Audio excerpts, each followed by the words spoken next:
ರಾಜ್ಯ ಕಾಂಗ್ರೆಸ್ನಲ್ಲಿ ನಡೀತಾ ಇರುವಂತಹ ನವೆಂಬರ್ ಕ್ರಾಂತಿ ನಿರ್ಣಾಯಕ ಹಂತಕ್ಕೆ ಬಂತ 2.5 ವರ್ಷ ಪೂರ್ಣವಾಗ್ತಾ ಇದ್ದಂತೆ ಡಿಕೆ ಶಿವಕುಮಾರ್ ಟೀಮ್ ಅಖಾಡಕ್ಕೆ ಇಳಿದಿದೆ. ಡಿಕೆ ಶಿವಕುಮಾರ್ಗೆ ಅಧಿಕಾರ ಹಂಚಿಕೆ ಮಾಡುವಂತೆ ವರಿಷ್ಠರ ಮೇಲೆ ಒತ್ತಡ ಹೇರುವ ಪ್ರಯತ್ನ ಈಗಾಗಲೇ ಆರಂಭ ಆಗಿದೆ. ದೆಹಲಿಯಲ್ಲಿ ಖರ್ಗೆ ಅವರನ್ನ ಭೇಟಿಯಾಗಿದ್ದಾರೆ ಡಿಸಿಎಂ ಡಿಕೆ ಶಿವಕುಮಾರ್ ಬಣದ ಶಾಸಕರು.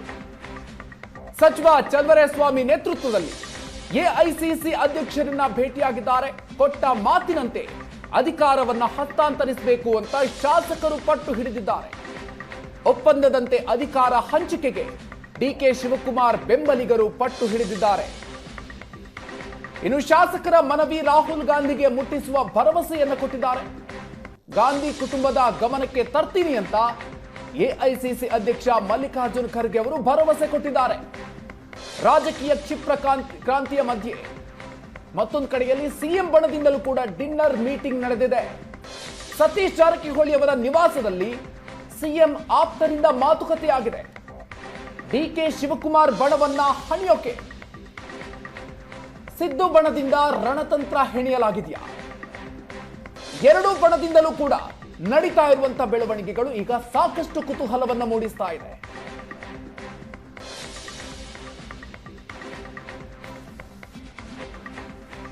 ಎರಡೂವರೆ ವರ್ಷ ಪೂರ್ಣ ಆಗ್ತಾ ಇದ್ದಂತೆ ಒಂದು ಕಡೆಯಲ್ಲಿ ಡಿಕೆ ಶಿವಕುಮಾರ್ ಟೀಮ್ ಕೂಡ ಈಗ ಅಖಾಡಕ್ಕೆ ಇಳಿದಿದೆ. ದೆಹಲಿಗೆ ತೆರಳಿ ಅಧಿಕಾರ ಹಂಚಿಕೆ ಮಾಡುವಂತೆ ವರಿಷ್ಠರ ಮೇಲೆ ಒತ್ತಡವನ್ನು ಹೇರುವಂತ ಪ್ರಯತ್ನವನ್ನ ಡಿಕೆ ಶಿವಕುಮಾರ್ ಟೀಮ್ ಮಾಡ್ತಾ ಇದೆ. ಮತ್ತೊಂದು ಕಡೆಯಲ್ಲಿ ಸಿಎಂ ಬಣ ಕೂಡ ಡಿನ್ನರ್ ಮೀಟಿಂಗ್ ಅನ್ನ ನಡೆಸಿರೋದು ಈಗ ಕುತೂಹಲಕ್ಕೆ ಕಾರಣ ಆಗಿದೆ. ಸತೀಶ್ ಜಾರಕಿಹೊಳಿ ಅವರ ನಿವಾಸದಲ್ಲಿ ಈ ಮೀಟಿಂಗ್ ಆಗಿದೆ. ಡಿಕೆ ಶಿವಕುಮಾರ್ ಅವರ ಬಣವನ್ನ ಹಣಿಯೋಕೆ ಸಿದ್ದು ಟೀಮ್ ಕೂಡ ರಣತಂತ್ರವನ್ನ ಹೆಣೆದಿದೆಯಾ? ಯಾವ ರೀತಿಯ ರಣತಂತ್ರ ರೆಡಿ ಆಗಿದೆ? ಎರಡೂ ಬಣದ ಬೆಳವಣಿಗೆಗಳು ಕೂಡ ಈಗ ಸಾಕಷ್ಟು ಕುತೂಹಲಕ್ಕೆ ಕಾರಣ ಆಗಿದೆ. ದೆಹಲಿಯಲ್ಲಿ ಡಿಸಿಎಂ ಡಿಕೆ ಶಿವಕುಮಾರ್ ಅವರ ಟೀಮ್ ಇದ್ರೆ, ಮತ್ತೊಂದು ಕಡೆಯಲ್ಲಿ ಸಿಎಂ ಸಿದ್ದರಾಮಯ್ಯನವರ ಬಣ ಕೂಡ ಬೆಂಗಳೂರಿನಲ್ಲಿ ಡಿನ್ನರ್ ಮೀಟಿಂಗ್ ಮಾಡಿದೆ.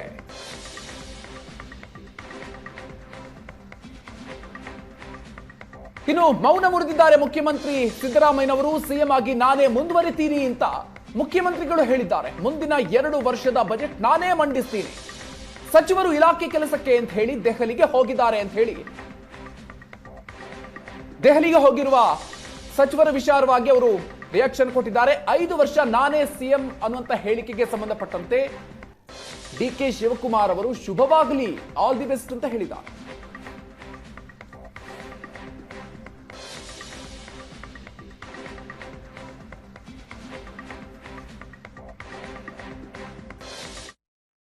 ನೀನ್ ಯಾಕೆ ಕೇಳ್ತಾ ಹೌದು, ನಾನೇ ಮುಂದುವರಿತೀನಿ, ಬಜೆಟ್ನು ನಾನೇ ಮಂಡಿಸ್ತೀನಿ. ಅದಪ್ಪ, ನಾನು ಈಗ ಹೈಕಮಾಂಡ್ನವರು ತೀರ್ಮಾನ ಮಾಡೋದು, ಲೀಡರ್ಶಿಪ್ ಚೇಂಜ್ ಮಾಡೋದಾಗಲಿ, ಸರ್ಕಾರ ರಚನೆ ಮಾಡಿ ಪುನರ್ ರೀಸಫಲ್ ಮಾಡೋದಾಗಲಿ ಯಾರು ತೀರ್ಮಾನ ಮಾಡೋದು? ಹೈಕಮಾಂಡ್ನವ್ರು ಮಾತಾಡಿದಾರ? ಅಂತಿಮವಾಗಿ ಹೈಕಮಾಂಡು ಏನು ತೀರ್ಮಾನ ಮಾಡ್ತದೆ ಅದನ್ನು ನಾನು ಕೇಳಬೇಕು, ಡಿ ಕೆ ಶಿವಕುಮಾರ್ ಕೇಳಬೇಕು, ಎಲ್ಲರೂ ಕೇಳಬೇಕು. ಎಲ್ಲಿ ಹೋಗಿದ್ದಾರೆ? ನಾನು ಮಾತಾಡಿದೆ ಅವ್ರ ಜೊತೆಯಲ್ಲಿ, ಇವತ್ತು ಮಾತಾಡಿದೆ, ಇದರಲ್ಲಿ ಬಂದಿದ್ದರು, ವಿಡಿಯೋ ಕಾನ್ಫರೆನ್ಸ್ನಲ್ಲಿ ಕೂಡ ಬಂದಿದ್ದರು. ಅವ್ರು ಮಾತಾಡಿದಾಗ ನಾನು ಬಂದಿರೋದು ಕೇಂದ್ರ ಸರ್ಕಾರದ ಕೃಷಿ ಸಚಿವರನ್ನು ಭೇಟಿ ಮಾಡಕ್ಕೆ ಬಂದಿದ್ದೀನಿ ಅಂತ ಹೇಳಿದ್ರು. ಹೋಗ್ಲೇಬಾರ್ದು ಅಂತ ಇವರು ಬೆಂಗಳೂರು ಬರ್ತಾ ಇದ್ದಾರೆ, ಇವತ್ತು ಬೆಂಗಳೂರು ಬರ್ತಾ ಇದ್ದಾರೆ. ಬಂದಾಗ ನಾಳೆ ಭೇಟಿ ಮಾಡ್ತಾರೆ. ಹೌದು, ಈಗಲೂ ಮಾತು ತಪ್ಪಲ್ಲ. ನಾವು ಎಲ್ಲ ಗ್ಯಾರಂಟಿ ಯೋಜನೆಗಳನ್ನೆಲ್ಲ ಜಾರಿ ಮಾಡಿದ್ದೀವಿ. ನನ್ನ ಹತ್ರ ಯಾವ ಬಣ್ಣನೂ ಇಲ್ಲ, ನಾನು ಯಾವ ಬಣ್ಣದ ನಾಯಕನೂ ಇಲ್ಲ. ನಾನು 140 MLAಗಳಿಗೂ ಅಧ್ಯಕ್ಷ. ನನಗೆ 140 ಜನನೂ ಇಂಪಾರ್ಟೆಂಟ್. ನಾನು ಯಾವ ಗುಂಪವ್ರನ್ನೂ ಕರ್ಕೊಂಡು ಹೋಗೋಕ್ಕೆ ನಂಗೆ ಇಷ್ಟ ಇಲ್ಲ, ನಾನು ಗುಂಪು ಮಾಡೋಕ್ಕೂ ಇಷ್ಟ ಇಲ್ಲ. I will not do that. ಅದು ನನ್ನ ಬ್ಲಡ್ಡಲ್ಲಿ, making a group is not there in my blood. All 140 MLAs are my MLAs. Honorable Chief Minister decided he will reshuffle the government. He will reshuffle the government and cabinet. So all of them are interested that they wanted to become ministers. It is quite natural they will go and meet the leaders of the Delhi. Apart from that, what I can say, they have every right. I have not taken anyone. Some of them went and met Karge Saab. Along with Chief Minister also they went in the plane, some of them. What is wrong? They are going, it is there like whether no one has called them, but voluntarily they are going and showing their faces. They wanted to show their presence that they are in the forefront and they can do work and they want responsibility. All 140 members are eligible to become minister, chief minister, everything they can become. Now no question is there. Honorable Chief Minister is there. He said that he will come to complete 5 years. I wish him all the best. We will all work with him. Sir ಯಾರೇ ಮಾತಾಡಿದ್ರು ಮಾತು ಮುಖ್ಯ ಅಲ್ವಾ sir, ಆಡಿದ ಮಾತು. ನೋಡಪ್ಪ, ನಮ್ಮ chief minister ಯಾವಾಗಲೂ ಕೂಡ ಅವ್ರದ್ದು ವಿಚಾರಧಾರೆನ ಹೇಳಿದ್ದಾರೆ. ನಾನು ಅದ್ರ ಬಗ್ಗೆ ನಾನೇನು ಮಾತಾಡೋಕ್ಕೆ ಹೋಗೋದಿಲ್ಲ. ಅವರು ಹೇಳಿದ್ದಾರೆ, ನಾನು ಉಂಟು, ಹೈಕಮಾಂಡ್ ಉಂಟು. ಹೈಕಮಾಂಡ್ ಏನು ಹೇಳ್ತಾರೋ ಕೇಳ್ತೀವಿ ಅಂತ ನಾನು ಮಾಡಿದ್ದೀನಿ, ಅವರು ಹೇಳಿದ್ದೀವಿ. ಅದಕ್ಕೆ ನಾವೆಲ್ಲರೂ ಭದ್ರಾಗಿದ್ದೀವಿ. ಅದು ಬಿಟ್ಟರೆ ಬೇರೆ ಏನಿಲ್ಲ. ಅವ್ರಿಗೆ ಕೆಲವರು ಶಾಸಕರು ಡೆಲ್ಲಿಗೆ ಹೋದ ತಕ್ಷಣ ಇವರು ಡಿನ್ನರ್ ಮೀಟಿಂಗ್ ಮಾಡಿದ್ರು. What message they are going to send? I don't know what dinner, what is that, I don't know. I am not aware of the dinner. Dinner is going on. They wanted to make a new PCC president, 4-5 deputy CMs. All meetings are going on last 2.5 years. It is nothing new. Let they make more meetings. ಇದೇ ವಿಷಯದ ಬಗ್ಗೆ ಇವತ್ತು ಮಾತಾಡ್ತೀವಿ. ಹಲವು ಜನ ಗಣ್ಯರು ನಮ್ಮ ಜೊತೆಗಿರ್ತಾರೆ. ನನ್ನ ಕೊಲೀಗ ಪ್ರಶಾಂತ್ ನಾತು ನೇರ ಸಂಪರ್ಕದಲ್ಲಿದ್ದಾರೆ. Prashanth, welcome to the show. ಹಿರಿಯ ರಾಜಕೀಯ ವಿಶ್ಲೇಷಕರಾದ ರವೀಂದ್ರ ರೇಷ್ಮೆ ಅವರಿದ್ದಾರೆ. ಕಾರ್ಯಕ್ರಮಕ್ಕೆ ಸ್ವಾಗತ ಸರ್. AS ಪಾಟೀಲ್ ನಡಹಳ್ಳಿ ಅವರು ಬಿಜೆಪಿಯಿಂದ ನಮ್ಮ ಜೊತೆಗಿದ್ದಾರೆ. ಕೆಲವೇ ಕ್ಷಣಗಳಲ್ಲಿ JDSನಿಂದ ದೇವರಾಜ್ ಅವರು ನಮ್ಮನ್ನು ಜಾಯ್ನ್ ಆಗ್ತಾರೆ. ಕಾರ್ಯಕ್ರಮಕ್ಕೆ ಸ್ವಾಗತ AS ಪಾಟೀಲ್ ನಡಹಳ್ಳಿ ಅವರೇ.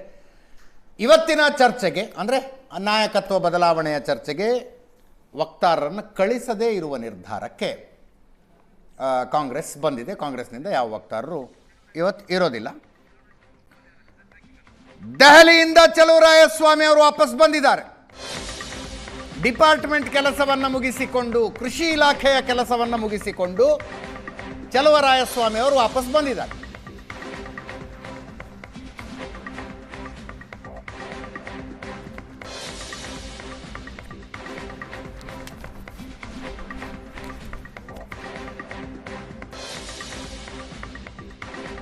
ಪಕ್ಷದಲ್ಲಿ ಸಮಸ್ಯೆ ಇದೆ, ಅದನ್ನ ಬಗೆಹರಿಸುವ ಸಾಮರ್ಥ್ಯ ಪಕ್ಷಕ್ಕಿದೆ ಅಂದ್ರು ಕೃಷಿ ಸಚಿವ ಚಲುವರಾಯಸ್ವಾಮಿ ಅವರು.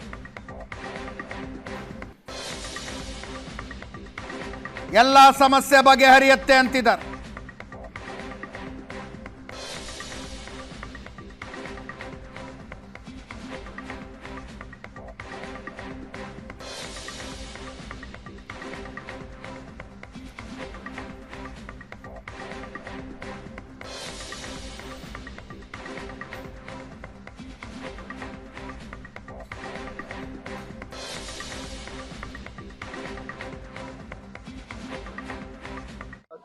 ಅದು ನನಗೆ ನಾನು ಅಸಸ್ ಮಾಡ್ದಂಗೆ ಆದಷ್ಟು ಬೇಗ ಎಲ್ಲ ಸಮಸ್ಯೆಗೆ ತೆರೆ ಎಳೀತಕ್ಕಂಥದ್ದು ನಮ್ಮ ಪಕ್ಷದಲ್ಲಿ ಆಗುತ್ತೆ. ಅದು ನನಗೆ ನಾನು ಅಸಸ್ ಮಾಡ್ದಂಗೆ ಆದಷ್ಟು ಬೇಗ ಎಲ್ಲ ಸಮಸ್ಯೆಗೆ ತೆರೆ ಎಳೀತಕ್ಕಂಥದ್ದು ನಮ್ಮ ಪಕ್ಷದಲ್ಲಿ ಆಗುತ್ತೆ. ಅದು ನನಗೆ ನಾನು ಅಸಸ್ ಮಾಡ್ದಂಗೆ ಆದಷ್ಟು ಬೇಗ ಎಲ್ಲ ಸಮಸ್ಯೆಗೆ ತೆರೆ ಎಳೀತಕ್ಕಂಥದ್ದು ನಮ್ಮ ಪಕ್ಷದಲ್ಲಿ ಆಗುತ್ತೆ. ಅದು ನನಗೆ ನಾನು ಅಸಸ್ ಮಾಡ್ದಂಗೆ ಆದಷ್ಟು ಬೇಗ ಎಲ್ಲ ಸಮಸ್ಯೆಗೆ ತೆರೆ ಎಳೀತಕ್ಕಂಥದ್ದು ನಮ್ಮ ಪಕ್ಷದಲ್ಲಿ ಆಗುತ್ತೆ. ಅದು ನನಗೆ ನಾನು ಅಸಸ್ ಮಾಡ್ದಂಗೆ ಆದಷ್ಟು ಬೇಗ ಎಲ್ಲ ಸಮಸ್ಯೆಗೆ ತೆರೆ ಎಳೀತಕ್ಕಂಥದ್ದು ನಮ್ಮ ಪಕ್ಷದಲ್ಲಿ ಆಗುತ್ತೆ.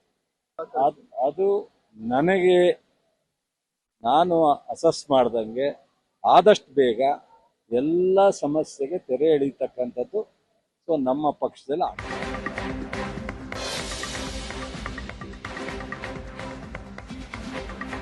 ಎಐಸಿಸಿ ಅಧ್ಯಕ್ಷ ಮಲ್ಲಿಕಾರ್ಜುನ ಖರ್ಗೆ ಅವರು ಕೂಡ ಬೆಂಗಳೂರಿಗೆ ಬಂದರು.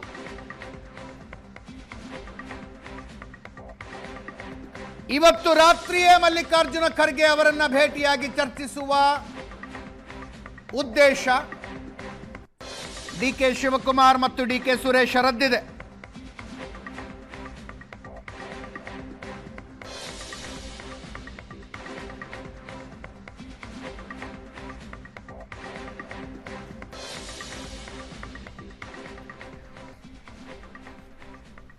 ಪ್ರಶಾಂತ್ ನಾತು ನಮ್ಮ ಜೊತೆಗೆ ನೇರ ಸಂಪರ್ಕದಲ್ಲಿದ್ದಾರೆ. ದೇವರಾಜ್ ಅವರು ಜಾಯ್ನ್ ಆಗಿದ್ದಾರೆ. ಕಾರ್ಯಕ್ರಮಕ್ಕೆ ಸ್ವಾಗತ ದೇವರಾಜ್ ಅವರೇ ತಮಗೆ.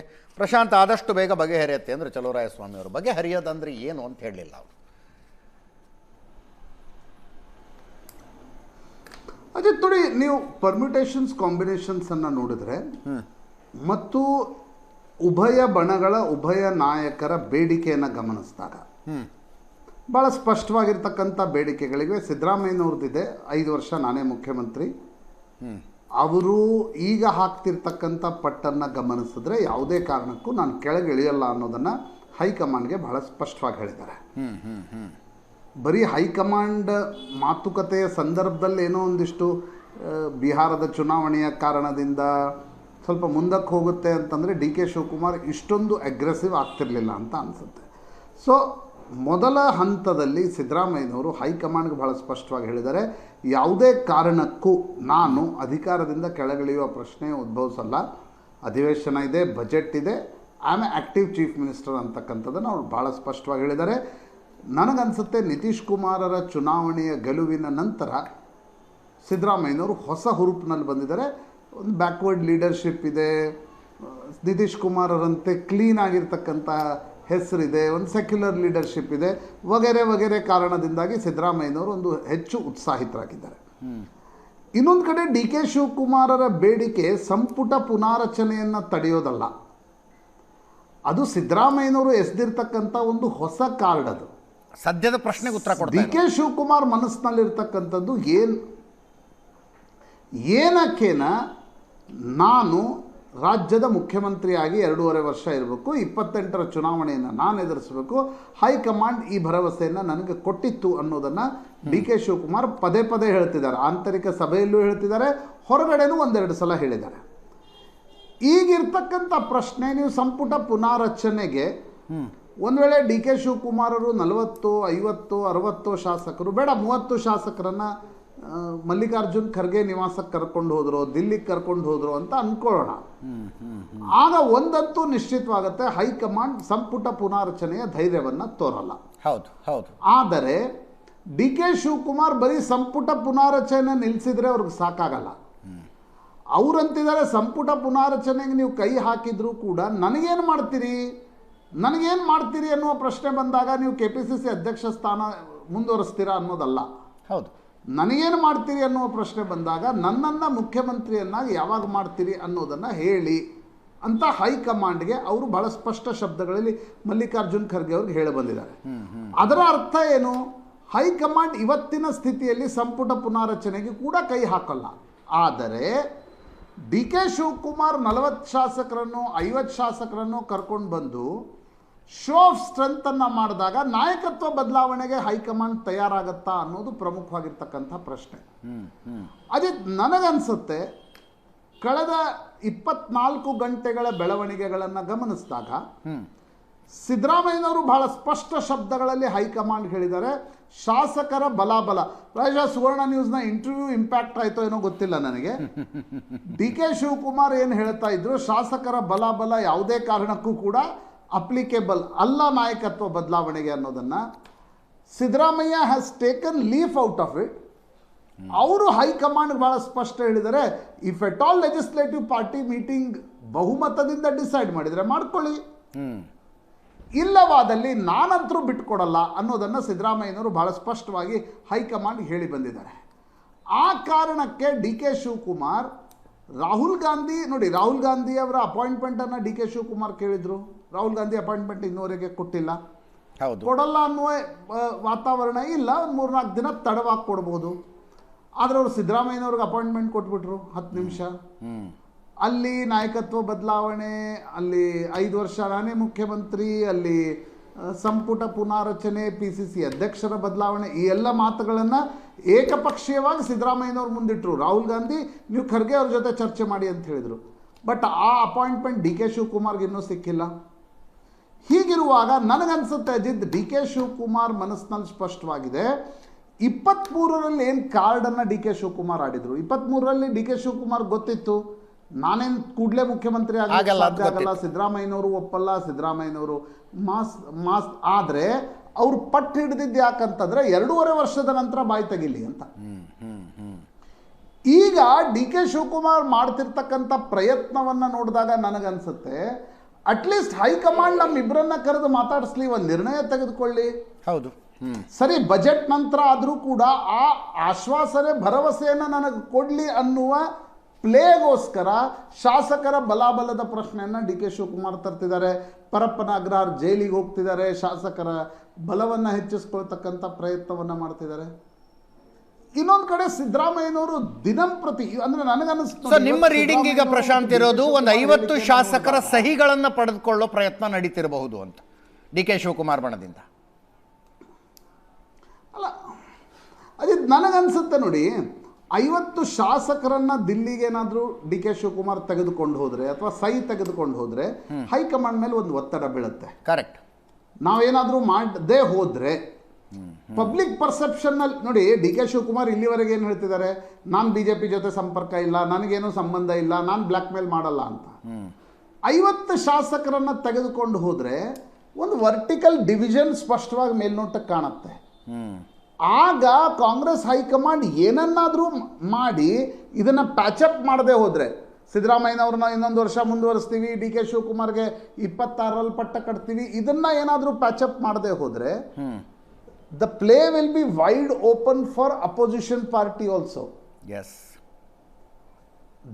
ಅದು ಕಾಂಗ್ರೆಸ್ ಹೈಕಮಾಂಡ್ಗೂ ಕೂಡ ಬೂಮ್ರಾಂಗ್ ಆಗತ್ತೆ. ಒಂದು ವೇಳೆ ಶಾಸಕರ ಬಲಾಬಲದ ಪ್ರಶ್ನೆ ಬಂತು ಅಂತ ಅನ್ಕೋಣ. ಯಾಕಂದ್ರೆ ಜ್ಯೋತಿರಾದಿತ್ಯ ಸಿಂಧಿಯಾ ಇದನ್ನೇ ಮಾಡಿದ್ರು, ಸಚಿನ್ ಪೈಲಟ್ ಇದನ್ನೇ ಮಾಡಿದ್ರು. ಬಟ್ ಸಚಿನ್ ಪೈಲಟ್ಗಿಂತ ಜಾಸ್ತಿ ಸಂಖ್ಯೆ ಅಶೋಕ್ ಗೆಹ್ಲೋಟ್ ಹತ್ರ ಇತ್ತು. ಸಚಿನ್ ಪೈಲಟ್ಗೆ ವಸುಂಧರಾ ರಾಜೆ ಬೆಂಬಲ ಕೊಡಲಿಲ್ಲ, ವಸುಂಧರಾ ರಾಜೆ ಅಶೋಕ್ ಗೆಹ್ಲೋಟ್ರಿಗೆ ಬೆಂಬಲವಾಗಿ ನಿಂತರು. ಹಾಗಾಗಿ ರಾಜಸ್ಥಾನದಲ್ಲಿ BJP ಏನೂ ಮಾಡ್ಲಿಕ್ಕೆ ಸಾಧ್ಯ ಆಗಲಿಲ್ಲ. ಮಧ್ಯಪ್ರದೇಶದಲ್ಲಿ ಜ್ಯೋತಿರಾದಿತ್ಯ ಸಿಂಧಿಯಾ 25-30 ತೆಗೆದುಕೊಂಡು ಬಂದ್ರು, BJP ಜೊತೆಗೆ ಹೋಗ್ಬಿಟ್ರು. BJPಗೆ ಬೇಕಾಗಿರೋದೇನು, ಕರ್ನಾಟಕ ಮತ್ತು ತೆಲಂಗಾಣ 2 ರಾಜ್ಯಗಳಲ್ಲಿ ಕಾಂಗ್ರೆಸ್ ಸರ್ಕಾರಗಳಿವೆ. ಮುಂದಿನ ಗುಜರಾತ್, ಉತ್ತರ ಪ್ರದೇಶ ಚುನಾವಣೆ ಅಷ್ಟೊತ್ತಿಗೆ ಈ ಸರ್ಕಾರಗಳನ್ನೇನಾದರೂ ಅಲುಗಾಡಿಸ್ಲಿಕ್ಕೆ ಅವಕಾಶ ಸಿಕ್ಕರೆ ನಾವು ಕಾಂಗ್ರೆಸ್ಸನ್ನು ಇನ್ನಷ್ಟು ನ್ಯೂಟ್ರಲೈಸ್ ಮಾಡ್ಬೋದು. That is as an opposition party BJP may think like that. ಹೌದು ಹೌದು. ಒಂದು ವೇಳೆ DK ಶಿವಕುಮಾರ್ 40, 50, 60 ಶಾಸಕರ ಬೆಂಬಲದೊಡನೆ ಏನಾದರೂ ಕಾಣಿಸ್ಕೊಂಡ್ರೆ ಹೈಕಮಾಂಡ್ ಏನನ್ನೂ ಮಾಡದೆ ಹೋದ್ರೆ, ಏನು ಮಾಡಿದ್ರೂ ಕೂಡ ಕಷ್ಟ ಇದೆ ಅಜಿತ್, ಏನು ಮಾಡಿದ್ರೂ ಕಷ್ಟ ಇದೆ. ಹೌದು. ನೀವು ಇವತ್ತಿನ ಪರಿಸ್ಥಿತಿಯಲ್ಲಿ ನನಗನ್ಸುತ್ತೆ ಕಾಂಗ್ರೆಸ್ ಹೈಕಮಾಂಡ್ ಆ ಕಡೆ ಫುಟ್ಬಾಲ್ ಆಡಿದ್ರು, ನಾರ್ತ್ ಹೊಡೆದ್ರು ಕಷ್ಟ ಇದೆ, ಸೌತ್ ಹೊಡೆದ್ರು ಕಷ್ಟ ಇದೆ. ಎರಡರಲ್ಲೂ ಪೊಲಿಟಿಕಲ್ ಕಾನ್ಸಿಕ್ವೆನ್ಸಸ್ಗಳಿವೆ.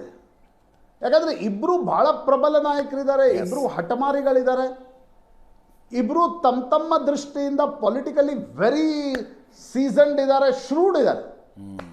ಹಾಗಿರುವಾಗ ನನಗನ್ಸುತ್ತೆ ಅಜಿತ್, ಈ ಬೆಳವಣಿಗೆಗಳನ್ನು 24 ಗಂಟೆಗಳ ಬೆಳವಣಿಗೆಗಳನ್ನು ನೋಡಿದಾಗ ಕಾಂಗ್ರೆಸ್ ಹೈಕಮಾಂಡ್ ಇದನ್ನು ಸರಿಯಾಗಿ ಮ್ಯಾನೇಜ್ ಮಾಡಿ ಕಂಟೈನ್ ಮಾಡಲಿಕ್ಕೆ ಸಾಧ್ಯ ಆಗದೆ ಹೋದರೆ ಆಟ ವೈಡ್ ಓಪನ್ ಆಗುವ ಸಾಧ್ಯತೆಗಳು ಹೆಚ್ಚು.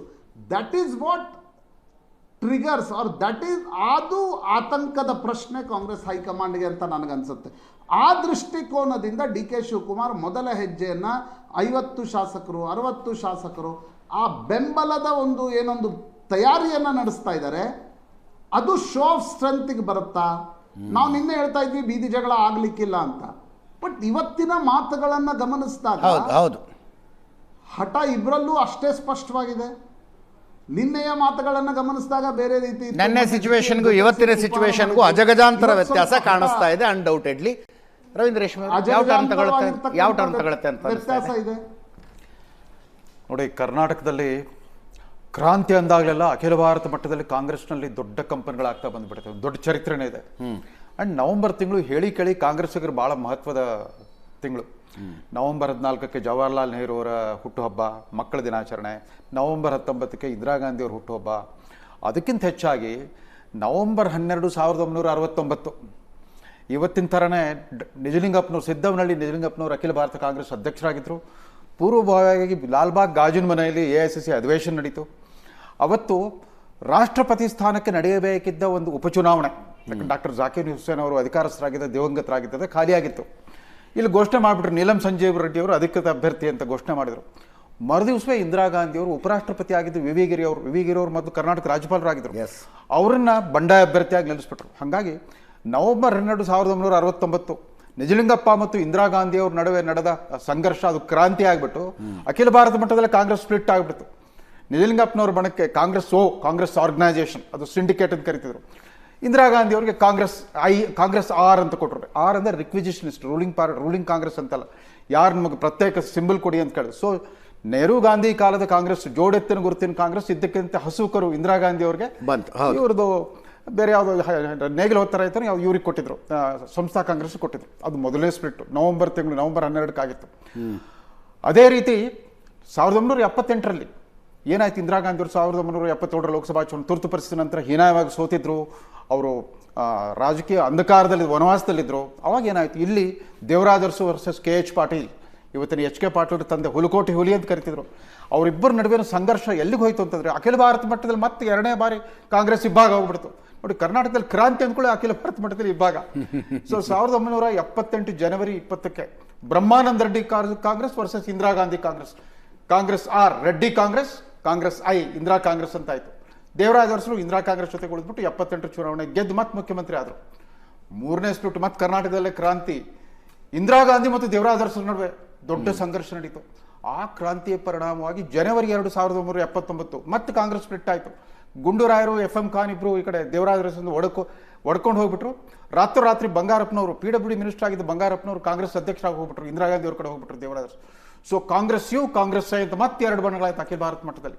ಅದಾದ್ಮೇಲೆ ಮತ್ತೆಂದು ಕ್ರಾಂತಿ ಆಗಿರಲಿಲ್ಲ ಕರ್ನಾಟಕದಲ್ಲಿ. ಈ ರೀತಿ ಮುಖಾಮುಖಿ ಸಂಘರ್ಷ ಆಗ್ತಾ ಇರೋದು ಅನೇಕ ವರ್ಷಗಳು, ಸುಮಾರು 43 ವರ್ಷಗಳ ನಂತರ, 45 ವರ್ಷಗಳ ನಂತರ ಇದೇ ಮೊದಲ ಬಾರಿಗೆ ಇಬ್ಬರು ದಿಗ್ಗಜ ನಾಯಕರು ಮುಖಾಮುಖಿಯಾಗಿ ನಿಂತುಬಿಟ್ಟಿದ್ದಾರೆ ಕರ್ನಾಟಕದಲ್ಲಿ.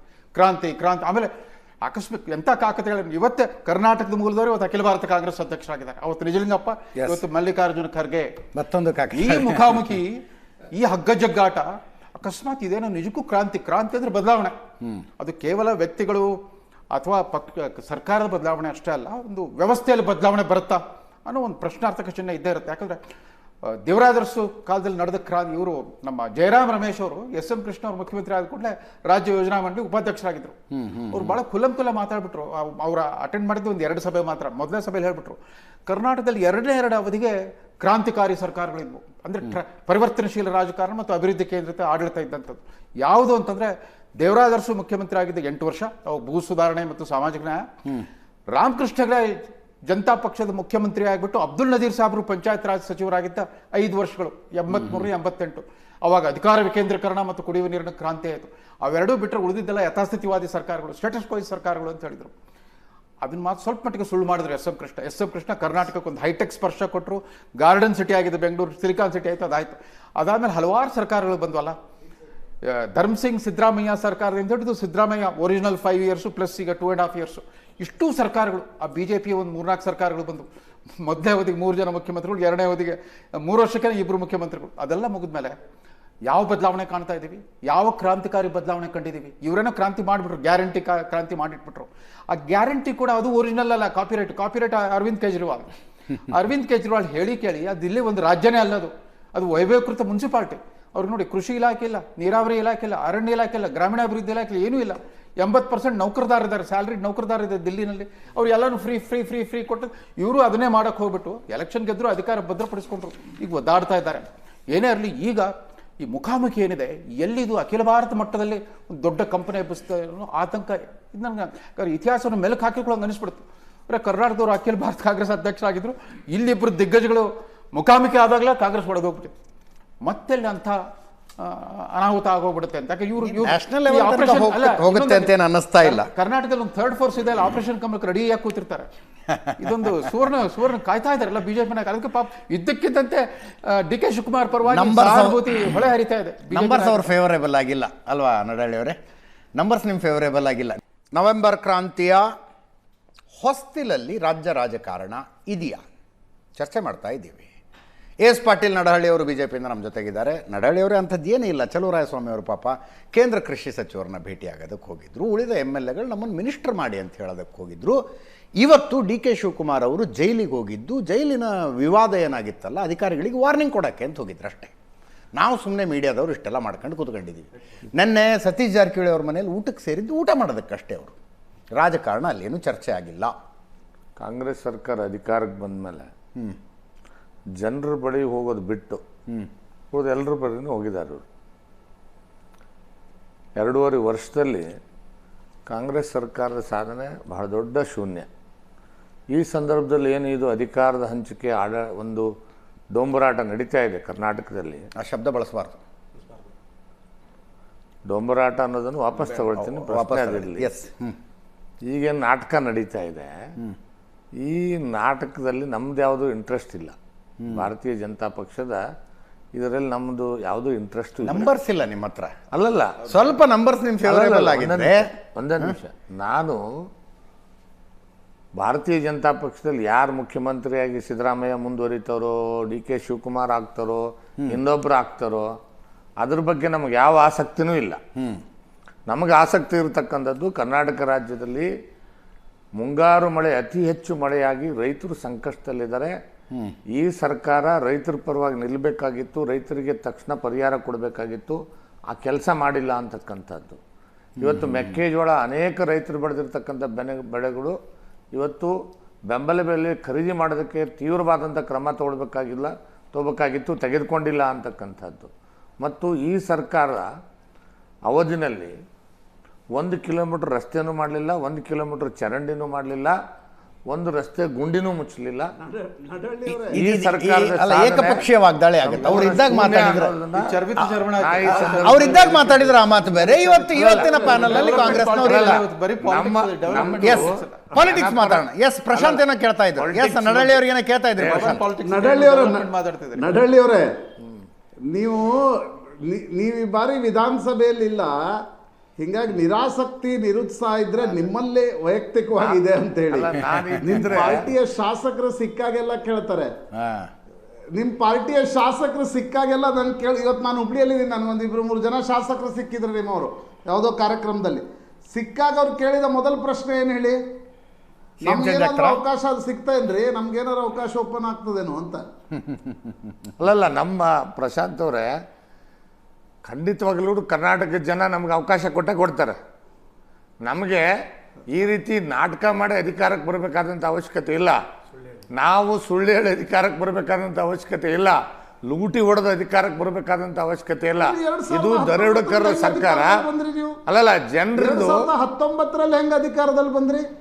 ಅಲ್ಲಲ್ಲ, ಕರ್ನಾಟಕದಲ್ಲಿ ಜನ ಏನು ಬಯಸ್ತಾ ಇದ್ದಾರೆ? 19 ಜನ 17 ಜನರನ್ನು ಹೊಡೆದ ಅಧಿಕಾರಕ್ಕೆ ಬಂದ್ರಿ. ಪ್ರಶಾಂತ್ ರೋಬೋಟಿಕ್ಸ್ ನಿಮಿಷ. ಅದಕ್ಕೆ ಆ ತಪ್ಪು ಮತ್ತೆ ಯಾವ ಕಾರಣಕ್ಕೂ ಕೂಡ ಆಗೋದಿಲ್ಲ ನಮ್ಮ ಪಕ್ಷದಲ್ಲಿ. ಅದನ್ನು ನಾನು ನಿಮ್ಗೆ ಸ್ಪಷ್ಟ ಭರವಸೆ ಕೊಡ್ತೀನಿ. ಮುಂದಿನ ದಿನಮಾನಗಳಲ್ಲಿ ನೇರವಾಗಿ ಜನರಿಂದ 150ಕ್ಕಿಂತಲೂ ಹೆಚ್ಚು ಸ್ಥಾನಗಳನ್ನು ಗೆದ್ದು ನಾವು ಅಧಿಕಾರಕ್ಕೆ ಬರ್ತೇವೆ. ವಿರೋಧ ಪಕ್ಷದಲ್ಲಿದ್ದು ಈ ಸರ್ಕಾರದ ಕಿವಿ ಇರ್ತಕ್ಕಂಥ ದಿಲ್ಲಿಯವರು ಅಂದ್ರೆ ನೀವೇನು ಡಿ ಕೆ ಶಿವಕುಮಾರ್ ಅವ್ರಿಗೆ ಹೇಳ್ತಾ ಇದ್ದೀರಾ ಈಗ ಬಿಜೆಪಿನ ತೋರಿಸಿ ಬ್ಲಾಕ್ ಮೇಲ್ ಮಾಡಬೇಡಿ ನಿಮ್ಮ ಹೈಕಮಾಂಡನ್ನ ಅಂತ? ಅಲ್ಲಲ್ಲ, ನಾವು ಇಬ್ಬರಿಗೂ ಹೇಳ್ತೇವೆ. ಸಿದ್ದರಾಮಯ್ಯನವ್ರಿಗೂ ಹೇಳ್ತೀವಿ, ಡಿ ಕೆ ಶಿವಕುಮಾರ್ಗೂ ಹೇಳ್ತೀವಿ. ನಿಮ್ಮ ಮನೆ ಜಗಳ ಹೆಂಗಾರ ಬಗೆಹರಿಸ್ಕೊಳ್ಳಿ, ಹೆಂಗಾರ ಹೊಡೆದಾಡಿ. ಆದ್ರೆ ಕರ್ನಾಟಕದ ಜನರನ್ನ ಇವತ್ತೇನು ನೀವು ಮರ್ತಿದ್ರಿ, ನಿಮಗೆ ಕರ್ನಾಟಕದ ಜನ ಶಾಪ ಆಗ್ತಾ ಇದ್ದಾರೆ. ಕರ್ನಾಟಕದ ರೈತರು ಶಾಪ ಆಗ್ತಾ ಇದ್ದಾರೆ, ದಲಿತರು ಶಾಪ ಆಗ್ತಾ ಇದ್ದಾರೆ, ಕಾರ್ಮಿಕರು ಆಗ್ತಾ ಇದ್ದಾರೆ, ಬಡವರು ಆಗ್ತಾ ಇದ್ದಾರೆ, ಇವನ್ನು ವ್ಯಾಪಾರಸ್ಥರು ಉದ್ಯಮಿಗಳು ಆಗ್ತಾ ಇದ್ದಾರೆ. ಪ್ರಶಾಂತ, ನಿಮ್ಮ ದಿಲ್ಲಿ ನಾಯಕರು ಏನಾದರೂ ನಿರ್ಣಯ ತೆಗೆದುಕೊಳ್ಳುವಾಗ ಕರ್ಟಸಿಗೂ ನಿಮ್ಮನ್ನು ಕೇಳಿ ನಿರ್ಣಯ ತೆಗೆದುಕೊಳ್ತಾರೆ ಅನ್ನೋದು ಕರ್ನಾಟಕ ಅಲ್ಲ, ಇಡೀ ದೇಶದಲ್ಲಿ ಯಾವ ರಾಜ್ಯ ನಾಯಕರನ್ನ ಕೇಳಿ ಯಾವುದೇ ನಿರ್ಣಯ ಅವರು ತೆಗೆದುಕೊಂಡಿಲ್ಲ. Jyotiraditya Scindia was directly in touch with prime minister Modi. ಅಲ್ಲ, ಇಲ್ಲಿ ಬಿಜೆಪಿ ಜೆಡಿಎಸ್ ನವರು ಇಬ್ರು ಕೂತ್ಕೊಂಡಿದಾರಲ್ಲ, ಈ ಮೈತ್ರಿಯ ನಿರ್ಣಯ ಬಿಜೆಪಿಯಲ್ಲಿ ಯಾರಿಗೂ ಗೊತ್ತಿತ್ತು ಕರ್ನಾಟಕದಲ್ಲಿ? ಅಲ್ಲ ಪ್ರಶಾಂತ್ ನಾಥ್ ಅವರೇ, ನಮ್ಮ ಪಕ್ಷದ ನಿರ್ಣಯಗಳನ್ನು ಪ್ರತಿಯೊಬ್ಬ ನಮ್ಮ ಕಾರ್ಯಕರ್ತರು ತಲೆಬಾಗಿ ಒಪ್ಕೊಳ್ತೇವೆ. ಅದನ್ನು ನನ್ನ ಕೇಳೇ ಮಾಡ್ಬೇಕಂತ ಏನಿಲ್ಲ. ಆದರೆ ನಮ್ಮ ಪಕ್ಷ ಇವತ್ತಿನ ಈ ರೀತಿಯಾದಂಥ ರಾಜಕಾರಣದಲ್ಲಿ ನಮಗೆ ಇಂಟ್ರೆಸ್ಟ್ ಇಲ್ಲ ಅಂತಕ್ಕಂಥದ್ದು ಸ್ಪಷ್ಟವಾಗಿ ನಾನು ನಿಮಗೆ ಹೇಳಿದೆ ಅಷ್ಟೇ. ಯಾಕಂದರೆ ಬಿಹಾರ್ ಚುನಾವಣೆ ನೋಡಿ, ಒಬ್ಬ ವಿಕಾಸವಾದಿ ಇನ್ನೊಬ್ಬ ಸಮಾಜವಾದಿ ಅಂತ ಏನು ಕರಿತಿದ್ರಲ್ಲ ಇವರು, ಈ ಸಮಾಜವಾದಿತನಲ್ಲ. ನಿತೀಶ್ ಕುಮಾರ್ ಅಂತ ಒಬ್ಬ ಸಮಾಜವಾದಿಯನ್ನು ಜನ ಒಪ್ಕೊಳ್ತಾರೆ. ಆದರೆ ಇಲ್ಲಿರ್ತಕ್ಕಂಥ ಸರ್ಕಾರದಲ್ಲಿರೋರು ಆರಾಮವಾದಿಗಳಿವರು. ಅಂದರೆ ಇವರಿಗೆ ಜನನೂ ಬೇಡ. ಆಮೇಲೆ ಒಂದು ಉದಾಹರಣೆ ಕೊಡಲಿ ಬೇಕಿದ್ರೆ, 2.5 ವರ್ಷದಲ್ಲಿ ಸಿದ್ದರಾಮಯ್ಯವರು ಮುಖ್ಯಮಂತ್ರಿಯಾಗಿ ಒಂದೇ ಒಂದು ದೊಡ್ಡ ಯೋಜನೆಯನ್ನು ಇವತ್ತು ಶಂಕುಸ್ಥಾಪನೆ ಮಾಡಿದ ಒಂದು ಉದಾಹರಣೆ ಹೇಳ್ಬಿಡ್ಲಿ ನೋಡ ಕರ್ನಾಟಕ. ಅದನ್ನ ಅವ್ರು ಇದ್ದಾಗ ಹೇಳ್ಕೊಳ್ಳಿ. ಅದೇ ಪ್ರಶ್ನೆ ನಾನು ನಿಮಗೂ ಕೇಳ್ತಾ ಇದ್ದೀನಿ. ಅಂಥದ್ದು ಏನೂ ಇಲ್ಲ, ಸುಮ್ಮನೆ ನಾವು ಮೀಡಿಯಾದವ್ರು ಇದನ್ನೆಲ್ಲ ಹುಟ್ಟಿಸ್ತಾ ಇದ್ದೀವಿ ಅಂತ ಹೇಳ್ತಾರೆ ಅವರು. ಸರ್, ಈಗ ಇದೇ ವಿಷಯ ಅವ್ರು ಚೆನ್ನಾಗಿದ್ದಾರೆ. ಅಲ್ಲ, ಇದೇ ವಿಷಯವನ್ನು ನಾವು ಹಲವಾರು ಬಾರಿ ನಮ್ಮ ಸುವರ್ಣ ಚಾನಲ್ನಲ್ಲಿ ನಾವು ಚರ್ಚೆ ಮಾಡಿದ್ದೀವಿ. ಆ ಸಂದರ್ಭ ಬಂದಾಗಲೆಲ್ಲ ನಾವು ಇದೇ ಮಾತನ್ನು ಹೇಳ್ತಿದ್ದೀವಿ. ಖಂಡಿತವಾಗಿಯೂ ಮುಂದಿನ ಅಧಿಕಾರದ ಹಸ್ತಾಂತರದ ವೇಳೆಯಲ್ಲಿ ಆದಿರಂಪ ಬೀದಿರಂಪ ಹಾಗೆ ಆಗುತ್ತೆ ಅಂತಕ್ಕಂಥದ್ದನ್ನು ಅವತ್ತು ಹೇಳಿದ್ವಿ.